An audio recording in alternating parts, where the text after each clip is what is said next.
Gracias, hermano. ¿Qué deseamos para nuestro hermano Henry? Amén. ¿Cómo estamos? Bendecidos. Amén. Bendecidos. Y con esa misma bendición continuamos ahora con el mensaje de la palabra del Señor. Les pido que vayan preparando sus Biblias al pasaje de Romanos, capítulo 10. Hoy vamos a comenzar este nuevo pasaje de los versículos 10 al 21, de los versículos 11 al 21. Así que tengamos ese pasaje listo ahí en nuestras Biblias.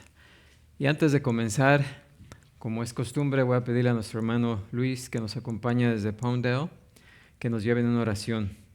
Amén, hermano Luis. Amén, hermano Luis. Vamos a orar en este momento. Padre bueno del cielo, Señor bondadoso, hemos escuchado, Señor, los cantos, Señor, y las alabanzas y nos hemos gozado. Pero ahora viene, Señor, la palabra de Dios, aleluya. Unge a tu Hijo, Señor, para que esa palabra llegue, Señor, a corazones sensibles. Si hubiera alguna persona que no te conociera, por medio de este mensaje, Señor, que lo alcance el Señor para la honra y la gloria de Dios. Señor, nosotros nos encargaremos de darle a usted toda la honra y toda la gloria desde hoy para siempre. Amén. Adelante, hermano. Amén. Gracias, hermano. ¿Qué deseamos para nuestro hermano? Amén. Romanos capítulo 10, versículos del 11 al 21 dicen: Pues la Escritura dice, todo aquel que en él creyere no será avergonzado, porque no hay diferencia entre judío y griego, pues el mismo que es Señor de todos es rico para con todos los que le invocan, porque todo aquel que invocare el nombre del Señor será salvo. ¿Cómo pues invocarán a aquel en el cual no han creído? ¿Y cómo creerán en aquel de quien no han oído? ¿Y cómo oirán sin haber quien les predique? ¿Y cómo predicarán si no fueren enviados? Como está escrito, cuán hermosos son los pies de los que anuncian la paz, de los que anuncian buenas nuevas. Mas no todos obedecieron al evangelio, pues Isaías dice, Señor, ¿quién ha creído a nuestro anuncio? Así que la fe es por el oír y el oír por la palabra de Dios. Pero digo, ¿no han oído? Antes bien, por toda la tierra ha salido la voz de ellos y hasta los fines de la tierra sus palabras. También digo, ¿no ha conocido esto Israel? Primeramente Moisés dice, yo os provocaré a celos con un pueblo que no es pueblo. Con pueblo insensato os provocaré a ira. E Isaías dice resueltamente, fui hallado de los que no me buscaban. Me manifesté a los que no preguntaban por mí. Pero acerca de Israel, dice, todo el día extendí mis manos a un pueblo rebelde y contradictor. Pueden ocupar su lugar. Esta carta a los romanos es un poco difícil de entender, pero tampoco no es muy difícil si ponemos atención, ya que el apóstol Pablo tiene su manera de enseñar muy en orden, ¿sí?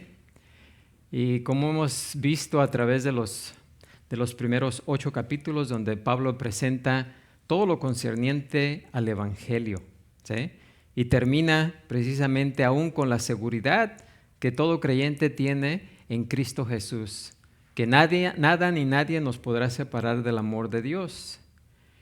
Pero cuando termina el capítulo 8, el apóstol Pablo, si alguna vez se han preguntado cómo es posible que el pueblo de Israel no crean en Jesucristo, el Mesías, ese lugar que se llama la Tierra Santa, realmente cuando la vemos y vemos todo lo que está sucediendo, y aún hasta en el día de hoy día, toda la matanza que se está llevando a cabo, las guerras, las peleas, ¿cómo es posible que le llamemos la Tierra Santa? ¿Sí? Cuando vemos todo esto que está sucediendo y que el pueblo de Israel no cree en su Mesías, no cree en Jesucristo. Algunos se pueden preguntar, bueno, si el pueblo de Dios no cree que Jesucristo es el Mesías, si ellos que son el pueblo de Dios no creen, entonces el evangelio no es el verdadero. Este evangelio de Jesucristo no es el verdadero porque ni su pueblo lo ha aceptado, ¿sí? Los líderes religiosos de Israel no han aceptado, los gobernantes no han aceptado el mensaje del evangelio. Así que ¿cómo es posible que el evangelio de Jesucristo sea el verdadero evangelio? ¿Alguna vez se han preguntado eso? ¿Nunca se lo habían preguntado? Pues si nunca se lo habían preguntado, ahora ya lo saben. Ya lo saben que aquí el apóstol Pablo en estos 3 capítulos, 9, 10 y 11, precisamente al terminar la exposición del Evangelio por medio de Jesucristo, basado en la gracia por fe en Jesucristo, pues se toma estos 3 capítulos para explicar que la incredulidad, todo lo que está sucediendo hasta el día de hoy y que aún faltan algunas cosas por suceder, no sorprendieron en nada a Dios. Que la incredulidad del pueblo de Israel está en el plan de Dios. Y como hemos estado viendo en estos capítulos del 9 en adelante, estamos en el 10, como el apóstol Pablo ha explicado cada una de esas razones, pues aquí todavía continuamos. Precisamente el apóstol continúa explicando que la incredulidad del pueblo de Israel ya se había predicado muchos años antes, que es parte de la revelación de Dios, que fue predicado por sus profetas. O sea, que lo que está sucediendo no tomó por sorpresa a Dios, que es parte del plan divino de Dios. Así que no importa lo que la gente diga, si alguien pregunta ahí cómo es posible que el pueblo de Dios no crea en el mismo Jesucristo, aquí está la respuesta y Pablo es lo que está dando precisamente la respuesta a esa pregunta. Así que para continuar con ese discurso acerca de la falla cometida por Israel al no creer al Evangelio, Pablo todavía se profundiza aún más en el tema de la salvación con el fin de mostrar su alcance y aclarar que la falla de Israel no es una sorpresa en absoluto, sino que había sido predicha de antemano en las Escrituras. Los versículos del 11 al 18, el apóstol Pablo nos va a hablar acerca de los parámetros de la salvación, o sea, de los medios y el alcance de la salvación. Y dice así, voy a volver a leer los primeros 18 versículos, pues la Escritura dice, todo aquel que en él creyere no será avergonzado, porque no hay diferencia entre judío y griego, pues el mismo que es Señor de todos es rico para con todos los que le invocan, porque todo aquel que invocare el nombre del Señor será salvo. ¿Cómo pues invocarán a aquel en el cual no han creído? ¿Y cómo creerán en aquel de quien no han oído? ¿Y cómo oirán sin haber quien les predique? ¿Y cómo predicarán si no fueren enviados? Como está escrito, cuán hermosos son los pies de los que anuncian la paz, de los que anuncian buenas nuevas. Mas no todos obedecieron al Evangelio. Pues Isaías dice, Señor, ¿quién ha creído a nuestro anuncio? Así que la fe es por el oír y el oír por la palabra de Dios. Pero digo, ¿no han oído? Antes bien, por toda la tierra ha salido la voz de ellos y hasta los fines de la tierra sus palabras. Así que Pablo pasa enseguida a explicar precisamente los parámetros y el alcance de la salvación, puesto que la mayoría de los judíos manifestaron un rechazo enérgico frente a la noción de la gracia de Dios, que la gracia de Dios se pudiera extender a los gentiles, y tomaron la decisión consciente de ignorar la medida y alcance de esa provisión para la redención de toda la humanidad. Como ellos eran el pueblo, bueno, ellos creían, pues sí, ellos son el pueblo escogido especial de Dios. Creyeron, ¿verdad?, que también eran el único pueblo que Él había salvado o que iba a salvar. Esa es la noción de los israelitas. Por supuesto, sabían que Ruth, la moabita, había sido la bisabuela de David y por ende formaba parte del linaje mesiánico, pero insistían en que aquellos gentiles que se convertían al judaísmo y recibían la bendición de Dios, pues eran excepciones que comprobaban la regla, ¿sí? En consecuencia, tal como habían rechazado a Jesús y su enseñanza, también rechazaron con la misma firmeza la enseñanza de Pablo, quien había sido fariseo celoso de la ley y perseguidor de la iglesia, quien no solamente afirmaba ahora que Jesús era el Mesías, el Cristo, sino que Cristo lo había designado para ser instrumento escogido para llevar su nombre en presencia de los gentiles. Por otro lado, Pablo declara que el hecho de que Dios haya extendido su salvación a todos los gentiles no era algo nuevo y no era algo que los judíos no supieran. Pero ellos decidieron ignorar eso. ¿Sí? Así que no era algo nuevo. Ellos lo tenían escrito en la palabra de Dios. Ellos que conocían la palabra de Dios, que habían recibido la palabra de Dios, decidieron ignorar esto, ¿sí?, pensando que solamente la salvación era para ellos y no para el resto del mundo. Por otro lado, Pablo declara que el hecho de que Dios haya extendido su salvación a todos los gentiles, pues no era algo nuevo. Esa oferta de gracia no empezó con el Evangelio de Jesucristo, o sea, en el Nuevo Testamento, de que incluía a toda la humanidad y que los cristianos, la mayoría de los cuales eran judíos, estaban proclamando a todos los que quisieran escucharlo. Porque si se acuerdan, los primeros miembros de la iglesia, todos fueron judíos. Y ellos les fue enviado que empezaran a ser discípulos en Jerusalén, ¿verdad?, y de Jerusalén a toda la tierra, ¿sí?, empezando por ahí. Así que no era algo nuevo, era algo que ya estaba escrito, y no solamente en el Nuevo Testamento, cuando inició la iglesia, sino en el Antiguo Testamento.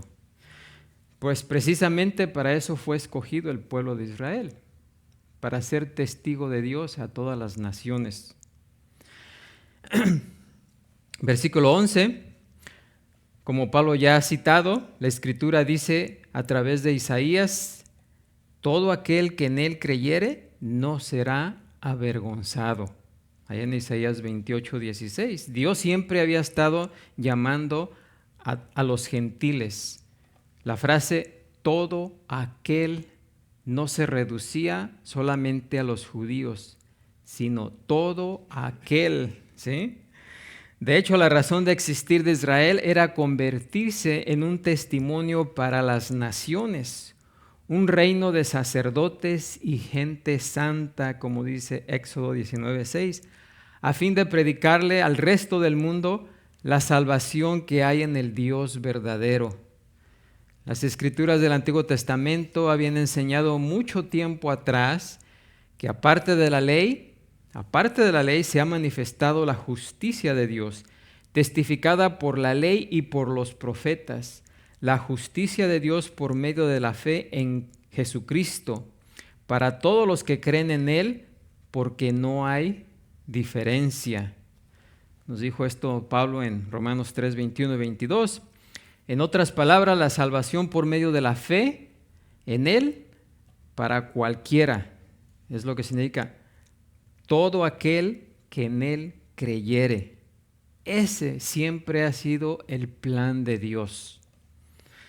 Y como Pablo declaró antes, no me avergüenzo del Evangelio, allá en Romanos 1:16, porque es poder de Dios para salvación a todo aquel que cree, al judío primeramente y también ¿quién? ¿A quién? Al griego, ¿sí? También, como él aseguró a los creyentes de Corinto, muchos de los cuales eran gentiles, de modo que si alguno está en Cristo, nueva criatura es, todas las cosas viejas pasaron, he aquí todas son hechas nuevas. Así que desde la eternidad y hasta la eternidad, la palabra de Dios ha logrado esta meta divina. Siempre ha incluido en su amor y gracia el deseo de que ningún humano perezca, sino que todos procedan al arrepentimiento. Y esa maravillosa verdad trae equilibrio al gran énfasis que Pablo ha hecho con respecto a la soberanía de Dios que vimos en el capítulo 9, donde Pablo habló acerca precisamente de la soberanía de Dios en escoger, ¿sí? En escoger al que va a ser salvo, ¿sí? Y aquí precisamente Pablo habla de la otra parte, donde es responsabilidad del hombre creer en fe, ¿sí? Esa verdad maravillosa trae equilibrio, ¿sí? Aunque las dos verdades parecen mutuamente excluyentes en nuestras mentes, la elección soberana que Dios hace de cada persona que se salva es en su mente infinita perfectamente consecuente con la promesa de que todo aquel que en él creyere no será avergonzado. Es cierto que Dios elige a la gente para salvación, pero también el que ha sido elegido necesita ¿qué? Responder en fe. ¿Cómo es que eso funciona? Nuestra mente no puede reconciliar esas dos verdades, pero en la mente infinita de Dios no hay ningún problema, ¿sí? Además de que todo aquel que en él creyere no será, fíjense, todo aquel que en él creyere no será avergonzado. Tanto en el Antiguo como en el Nuevo Testamento nos deja bien claro que la salvación se otorga únicamente a quienes confían en Dios y que Él ofrece su redención de gracia a toda la humanidad, ya sean judíos, gentiles, quien quiera que sea, ¿sí? Ninguno que en Él creyere, en ningún momento, dice Pablo, será avergonzado. ¿Avergonzado en qué sentido? En el sentido de no recibir la salvación que Él en su gracia ofrece a todos por igual. O sea que si alguien cree en el Señor Jesucristo por fe, no va a ser avergonzado en que alguien diga, oh, tú no. ¿Sí? Si tú creíste en Él, no vas a ser avergonzado de que no has recibido la salvación, ¿sí? Sino la salvación te será dada si tú crees en Él. Amén. Así que ninguno que en Él creyere en ningún momento será avergonzado. Por tanto, la barrera para obtener la salvación no es racial ni cultural, sino el rechazo personal, ¿sí? Es un rechazo personal de aquel que rechaza a Dios, ¿sí? La gente perece más bien debido a que se niegan a recibir el amor de la verdad para ser salvos, ¿sí?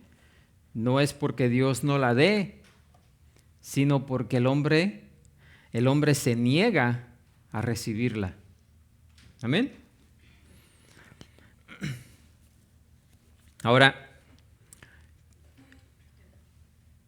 ese era precisamente el aspecto universal del Evangelio, era precisamente lo que muchos judíos resentían y siguen resintiendo. ¿Sí? ¿Se acuerdan del profeta Jonás? Es un ejemplo clásico del orgullo religioso y racial judío con su vacilación en alcanzar a los gentiles. ¿Sí? Y precisamente lo podemos ver en el profeta Jonás cuando respondió al llamado del Señor para predicar el arrepentimiento en Nínive. Jonás vivió en Israel durante el reinado de Jeroboam II, quien gobernó en los años 793 al 753 antes de Cristo. Y en ese tiempo había mucha prosperidad en la nación de Israel, la cual había expandido sus fronteras hacia el noroeste para incluir a Damasco, debido a que los asirios atacaban periódicamente a Israel. Los judíos tenían un odio específico hacia Nínive, que era la capital de Asiria. Algunos dicen que se requerían, Nínive era una ciudad grande. Dicen que se duraba 3 días caminando para atravesar la ciudad de un lado a otro. Imagínense, 3 días caminando. Ustedes vemos aquí nos lleva 3 días para, imagínense, sea como hasta, no hombre, está caminando 3 días, imagínense lo grande que estaba. ¿Sí? O sea, había como unos 600,000 habitantes en Nínive. La gente de Nínive, al igual que todos los demás asirios, eran conocidos por su inmoralidad, su idolatría, y los soldados asirios eran notorios por su brutalidad. O sea, no tenían clemencia. Nahum habló acerca de Nínive como ciudad sanguinaria, allá en Nahum 3:1. Ciudad sanguinaria, toda llena de mentira y de rapiña, que no se aparta del pillaje. Por lo tanto, cuando el Señor llamó a Jonás para que le predicara esa perversa ciudad, el profeta de inmediato se subió a un barco que lo llevara en la dirección opuesta. ¿Sí? ¿Por qué? Por el odio que sentía hacia los asirios, y ese odio era común entre sus hermanos israelitas. Lo que preocupaba a Jonás no era que su predicación fallara, ¿sí? Por el contrario, Jonás temía que tuviera éxito. Por esa razón no es una sorpresa que el extraordinario arrepentimiento de todos en Nínive, desde el rey hasta el siervo más humilde, no haya sido del agrado de Jonás, a tal punto, fíjense, que el profeta, como nos dice allá en Jonás 4:1, se apesumbró en extremo. Dice, en lugar de estar contento porque 600,000 personas se arrepintieron, imagínense, era un gran éxito para Jonás, para cualquier predicador. Y en lugar de estar contento, feliz, estaba enojado en extremo. Y oró a Jehová, dice, y dijo, ahora, oh Jehová, ¿no es esto lo que yo decía estando aún en mi tierra? Por eso me apresuré a huir a Tarsis, porque sabía que tú eres Dios clemente y piadoso, tardo en enojarte y de grande misericordia, y que te arrepientes del mal. Imagínense la obra milagrosa de Dios en los corazones de los habitantes de Nínive. También fue una lección evidente para todo Israel en muchos sentidos. Primeramente, demostró que el gran poder para la salvación estaba solamente en Dios y su palabra proclamada. No estaba en el profeta mismo que proclamara la palabra divina. En segundo lugar, también tuvo, sin lugar a dudas, el propósito de avergonzar a Jonás, y a todos los demás israelitas duros de corazón y justos en su propia opinión. Un profeta que con todas las reservas e indisposición posibles fue una vez a predicar de mala gana un solo mensaje, y solo con eso Dios hizo que la ciudad entera se arrepintiera. Fíjense. Pero el contraste trágico de esta historia, que es una ilustración evidente, es que a pesar de todas las bendiciones que tenían por ser el pueblo llamado de Dios, aquellos con quienes Él había hecho pacto y a quienes Dios dio su ley y envió sus profetas, casi todos en Israel se alejaron de Él en repetidas ocasiones para entregarse a la idolatría y a toda clase de impiedades. Mas, sin embargo, los habitantes de Nínive, quienes eran paganos por completo y no contaban con todas las ventajas en el campo espiritual, en un solo día creyeron a Dios y proclamaron ayuno y se vistieron de cilicio desde el mayor hasta el menor de ellos. ¿Sí? Qué tremendo contraste, ¿no? Cuando Dios le dio todo el privilegio a Israel, con todo lo que les proveyó, no lo aprovecharon. Y este pueblo, que no conocía nada de la ley de Dios, que no sabían de Dios, tal vez habían oído, ¿verdad? Pero no sabían, no lo conocían, en un solo día, con un solo mensaje, se arrepintieron. Imagínense si eso no sería para darle vergüenza a Israel. Y precisamente por eso es que Dios lo hizo, ¿sí? Para avergonzarlos. Unos 8 siglos más tarde, los judíos mantenían un desprecio obstinado hacia los gentiles. Y como leemos, ¿verdad? Cuando regresaban de algún viaje a otro país, los judíos se sacudían el polvo de sus vestidos y de sus pies a fin de evitar la entrada de suelo contaminado a su propia tierra santa. Nunca entraban a una casa gentil, ni comían o bebían con utensilios gentiles, ni siquiera estaban dispuestos a tocar la mano de un gentil, ¿sí? Cada mañana muchos hombres judíos oraban diciendo: doy gracias a Dios porque no soy una mujer, ni un esclavo, ni un gentil.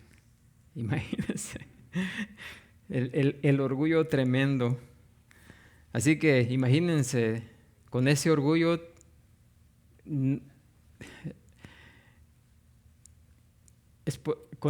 que ellos tenían, pues claro, tenían gran resentimiento hacia los gentiles. Y lo menos que deseaban era que se arrepintieran y que pasaran a ser parte del pueblo. Imagínense. Así que los judíos vacilaban en tener cualquier trato con los gentiles y en especial rehusaban comunicar la verdad de la redención ofrecida por su Dios a toda la humanidad. No fuera que, tal como temió Jonás, su Dios clemente y piadoso, tardo en enojarse y de grande misericordia, pudiera ser que hasta los paganos se arrepintieran y también fueran salvos. Pablo sabía que el plan de Dios con el Evangelio es que fuera predicado, primeramente, ¿dónde? Jerusalén, después en toda Judea, en Samaria, y luego ¿qué? Hasta lo último de la tierra, para ser discípulos a todas las naciones. Ese fue el propósito de Dios, no solamente cuando nació la iglesia, sino desde la antigüedad, ¿sí? Desde la antigüedad ha sido siempre el propósito de Dios. Como Pablo nos dijo, el Evangelio es poder de Dios para salvación a todo aquel que cree, ¿sí? El único requisito es creer, ¿sí? Creer. Dice, al judío primeramente y también ¿qué? al griego o gentil. Además de esto, sin lugar a dudas, fue debido también a otra razón que Pablo siempre testificaba cuando él iba a un pueblo, siempre se dirigía ¿a dónde? A la sinagoga, a predicar el evangelio. Porque si hubiera ido a los gentiles primero, ya los judíos nunca lo hubieran escuchado. Así que iba primero a los judíos, los que creían, pues los usaba, ¿verdad?, para alcanzar a los gentiles. Pero si lo hubiera hecho de la otra manera, no hubiera obtenido la ayuda de los judíos, ¿sí? Pero a medida que más y más judíos creían en Jesús y eran salvos, muchos más se pusieron en su contra con mayor firmeza en contra de los seguidores judíos, ¿sí? Así como Jesús les había advertido allá en Juan 16:1, os expulsarán de las sinagogas y aún viene la hora cuando cualquiera que os mate pensará que rinde servicio a Dios, ¿sí?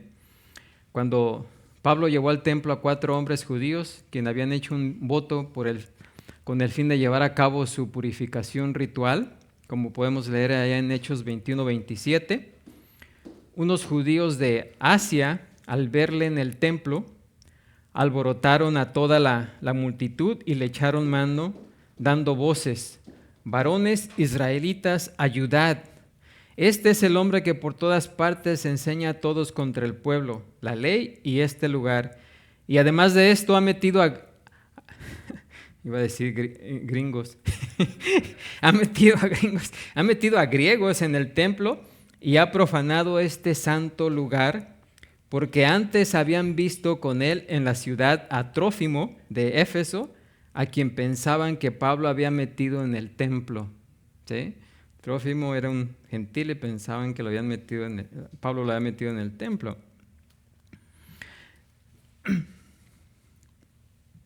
Así que lo atacaron. Pero fíjense, ese mismo resentimiento existe hasta el día de hoy en Israel, porque se oponen fieramente a los misioneros en Israel, ¿sí? Aunque los judíos consideran falsas a todas las demás religiones, son particularmente violentos en su oposición al cristianismo. Al igual que los judíos de Jerusalén que censuraron la visita de Pablo al templo, ellos ven el cristianismo como una religión gentil que de manera específica está contra el pueblo y la ley de los judíos.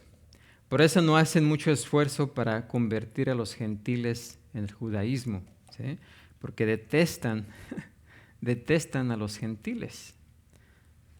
Como dije anteriormente, ellos piensan que la salvación solamente es para el pueblo de Israel y para nadie más.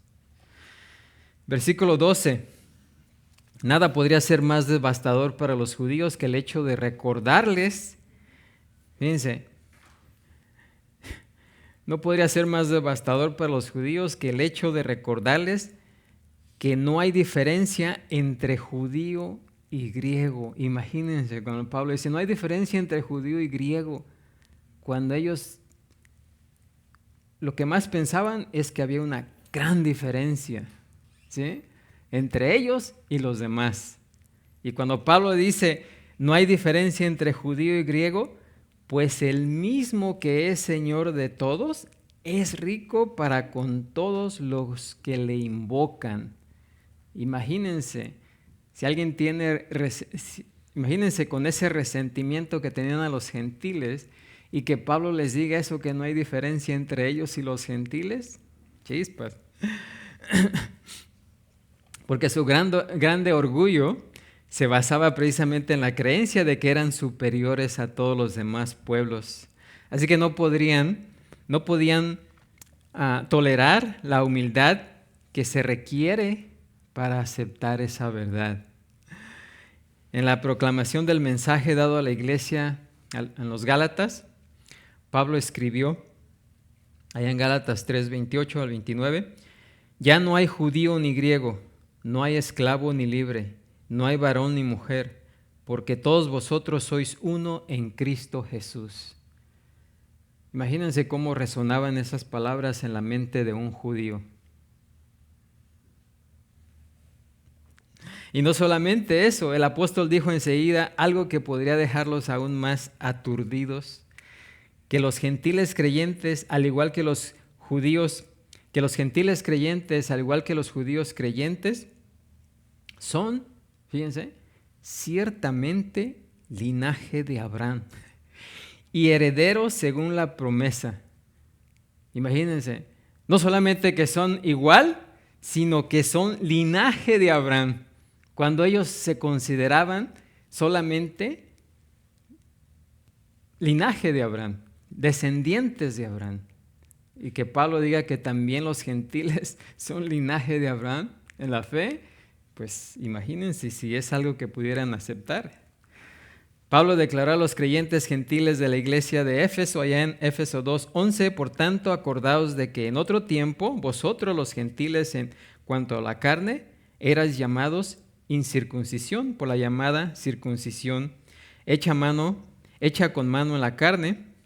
En aquel tiempo estabais sin Cristo, alejados de la ciudadanía de Israel y ajenos a los pactos de la promesa, sin esperanza y sin Dios en el mundo.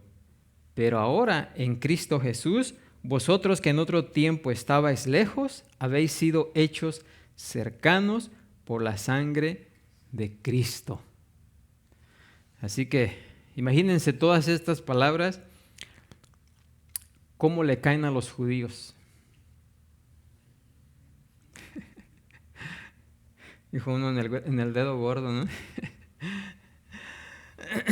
Más adelante en esa misma carta él dijo, yo Pablo, prisionero de Cristo Jesús, por vosotros los gentiles. Así que el gran misterio de Cristo, que los judíos detestaban con gran intensidad, es que los gentiles también son coherederos y miembros del mismo cuerpo y copartícipes de la promesa en Cristo Jesús por medio del Evangelio. El mismo quien llamó a Abraham y sus descendientes para ser su pueblo escogido, es Señor de todos, fíjense, los que creen en Él. Tremendo, ¿no? Para los judíos aceptar eso.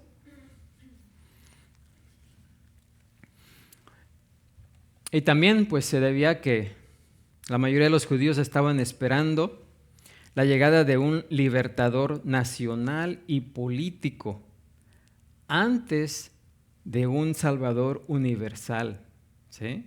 Ellos esperaban a un libertador político, ¿sí? Guerrero, como David. No alguien que viniera a libertarlos espiritualmente, ¿sí?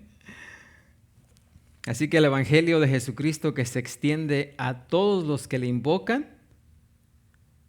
pues para los judíos eso era inaceptable y es todavía inaceptable. ¿Por qué? Porque Cristo no es solamente Salvador y Señor de todos los que creen, sino que también es rico para con todos los que le invocan, ¿sí? ¿Por qué? Porque los creyentes gentiles reciben la misma bendición de Dios, así como la misma salvación que Él ofrece a todos. Y del mismo modo en que Dios, en su soberanía, llama a todos los creyentes a sí mismo, todos también deben invocarlo con fe, ¿sí? Versículo 13 nos dice, con un énfasis adicional en el alcance universal del mensaje de salvación, Pablo menciona aquí a otro profeta, a Joel, quien siglos antes había declarado a Israel el alcance de la gracia salvadora cuando dijo, todo aquel que invocar el nombre del Señor será salvo. ¿Sí? Esto no es de Romanos, esto es de Joel, ¿sí? Desde la antigüedad. Desde la antigüedad ya se había predicado esto, que todo aquel que invocar el nombre del Señor será salvo, sea judío o no. El requisito es que invocare el nombre de Jehová, del Señor. Ahora, ¿qué significa invocar en el nombre del Señor? Porque hay algunos que le dan unos significados medio raros. ¿Sí? Pero la frase invocar el nombre del Señor se asocia de manera especial con la adoración correcta que se rinde al Dios verdadero. ¿Sí? Invocar el nombre del Señor quiere decir rendirle adoración correcta al Dios verdadero. ¿Sí? Esa frase tenía connotaciones de adoración, culto, admiración y adoración, y consistía en exaltar la majestad, poder y santidad de Dios, con un énfasis en el lado negativo de esa frase.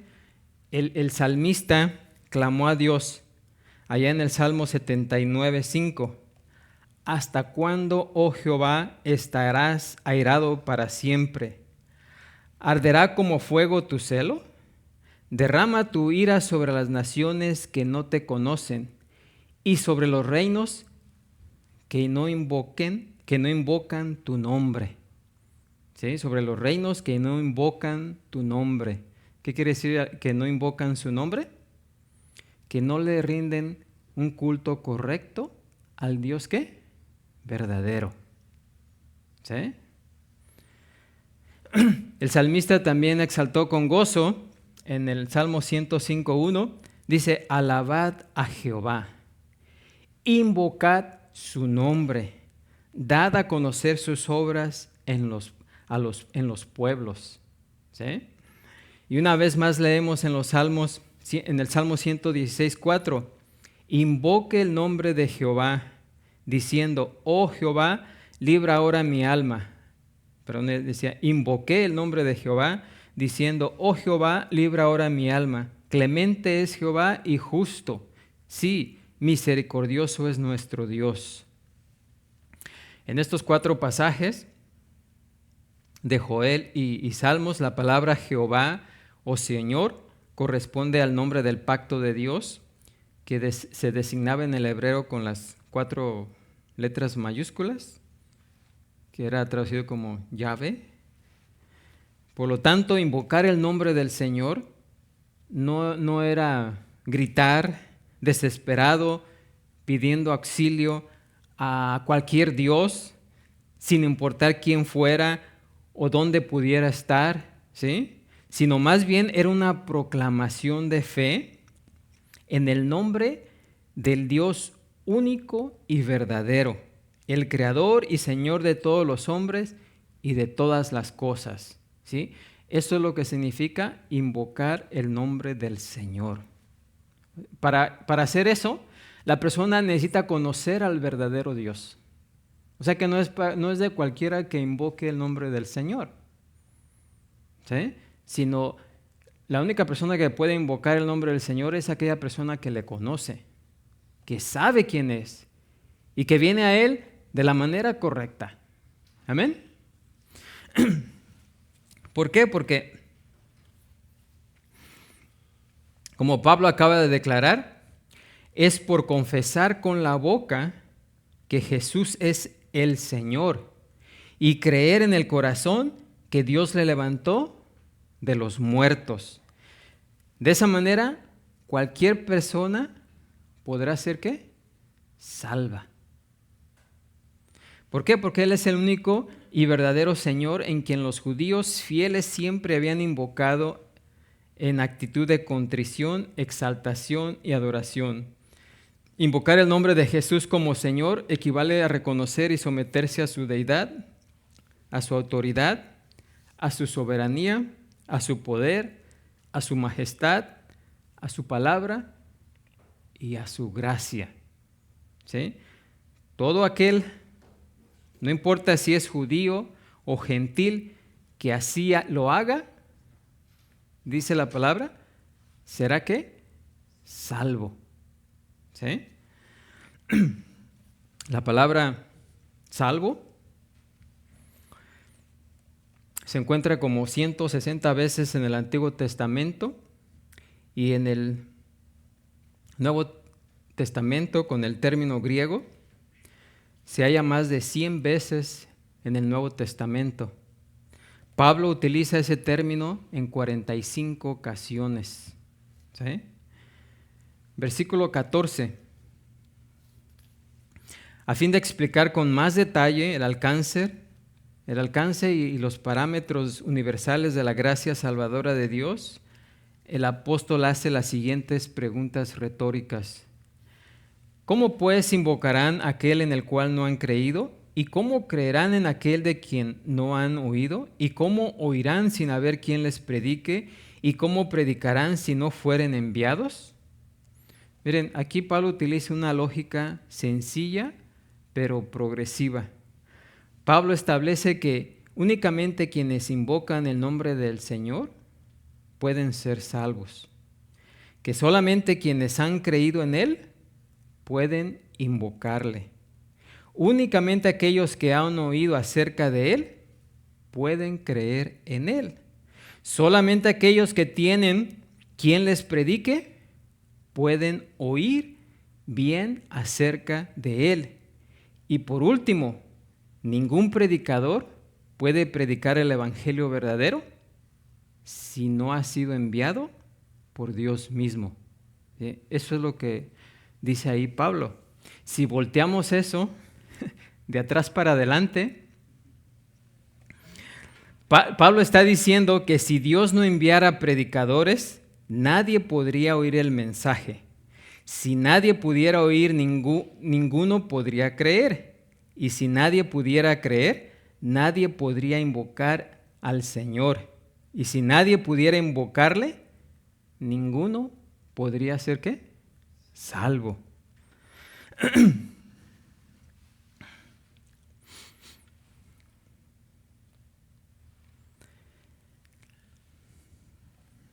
Así que el punto máximo del argumento de Pablo en este pasaje es que es indispensable que un mensaje claro, que suministre un entendimiento de la verdad, preceda a la confesión de fe que salva y a la fe misma. ¿Sí?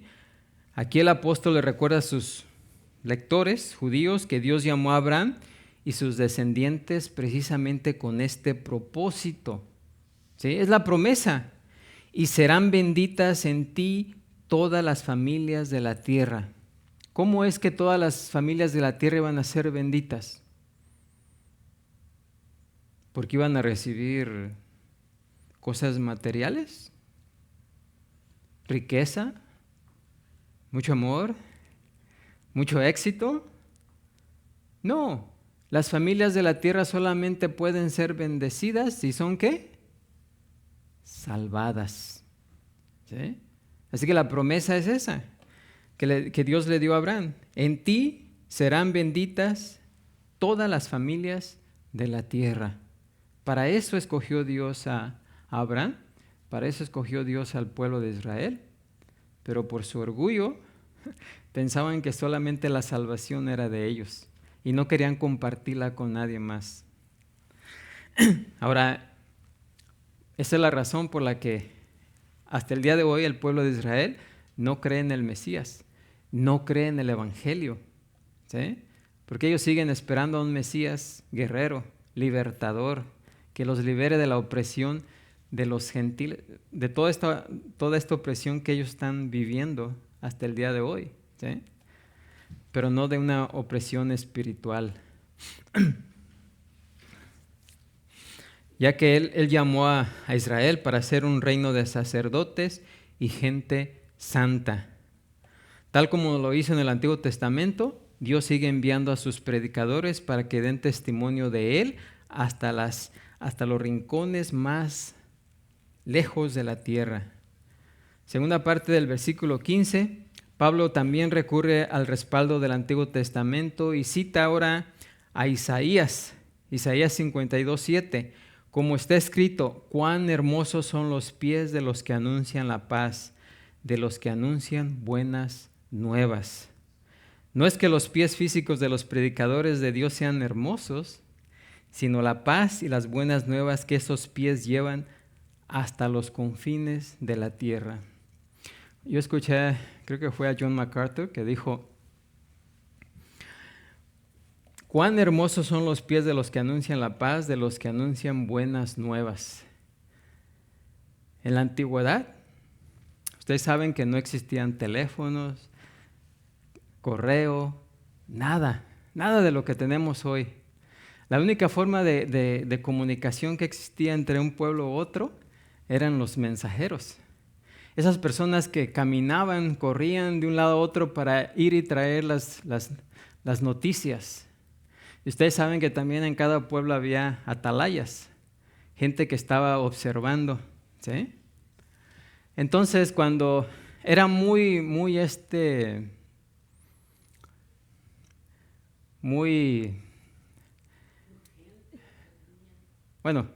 era muy evidente cuando veían al mensajero a lo lejos que venía corriendo, levantando polvo.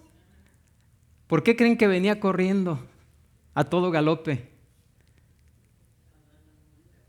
Porque venía a traer buenas nuevas. Así que desde lejos el que estaba viendo veía el polvo en sus pies que venían corriendo y decía: el mensajero trae buenas nuevas.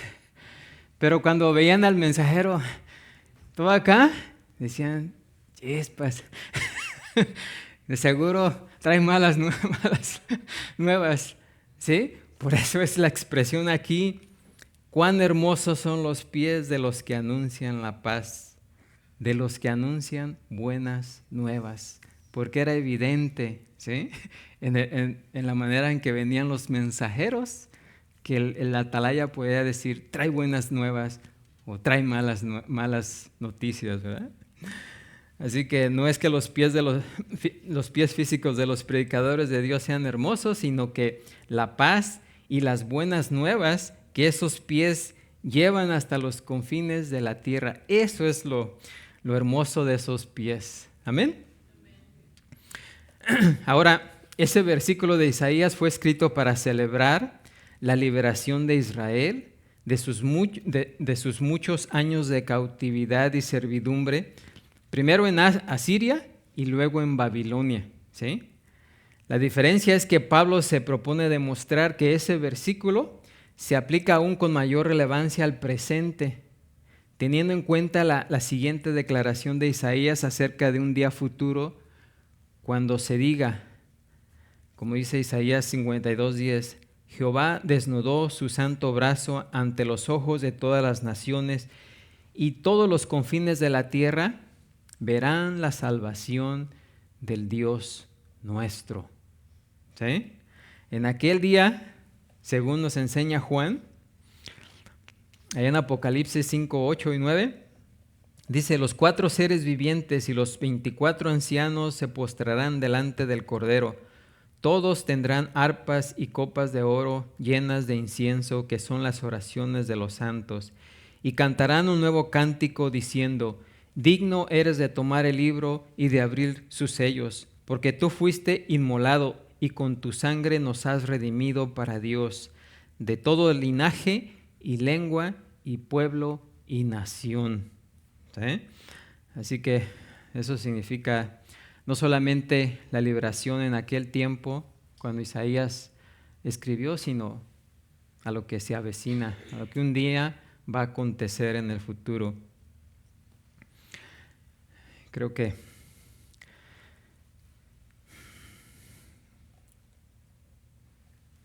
ahí nos vamos a detener, porque ya no vamos a alcanzar a ver lo demás. Ya nos pasamos de tiempo, así que vamos a detenernos ahí.